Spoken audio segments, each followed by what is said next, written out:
Menindaklanjuti usai lakukan rapat terbatas dengan Presiden Prabowo Subianto, Badan Meteorologi, Klimatologi, dan Geofisika mengupdate terkait perkembangan musim kemarau dan rencana operasi modifikasi cuaca sebagai antisipasi dampak El Nino di kantor BMKG Jakarta Pusat.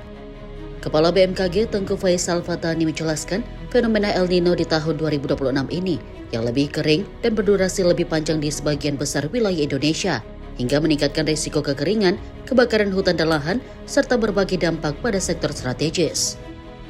Oleh karena itu, BMKG bekerjasama dengan stakeholder terkait melakukan operasi modifikasi cuaca di sebagian wilayah Indonesia dengan teknologi meniru alam, dengan melihat kondisi hujan, dengan garam yang lebih banyak untuk hujan lebih lama. Hal tersebut lantaran musim kemarau juga berdampak hingga meningkatkan risiko kekeringan, karhutla, serta berbagai dampak pada sektor strategis yang diprediksi akan terjadi pada puncak bulan Agustus hingga September 2026 dengan 44% wilayah sebagian besar wilayah Indonesia, yakni di Riau, Sumatera Selatan, Jambi dan Aceh, Kalimantan Tengah, dan Kalimantan Barat. BMKG memprediksi fenomena El Nino akan bertahan paling tidak hingga awal kuartal pertama tahun 2027 dengan peluang puncak intensitas mencapai kategori kuat.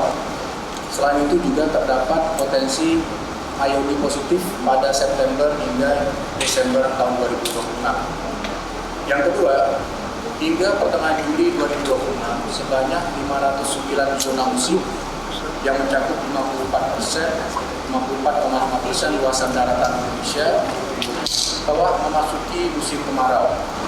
Sementara 77 zona musim yang mencakup 11,8% luas daratan Indonesia masih mengalami musim hujan, dan 113 zona musim mencakup 33,7% luas daratan Indonesia memiliki satu musim atau kita sebut satu musim. El Nino terjadi ketika suhu di permukaan laut di tengah Samudra Pasifik naik lebih tinggi dari 0,5 derajat Celcius dan Indian Ocean Dipole masih berada pada fase positif pada periode September hingga Desember 2026. BMKG memperkirakan puncak musim kemarau tahun 2026 ini umumnya terjadi pada bulan Agustus sebesar 48,84%, kemudian berlanjut pada September dengan 25,41%. Dari Jakarta, jurnalis Info TV melaporkan.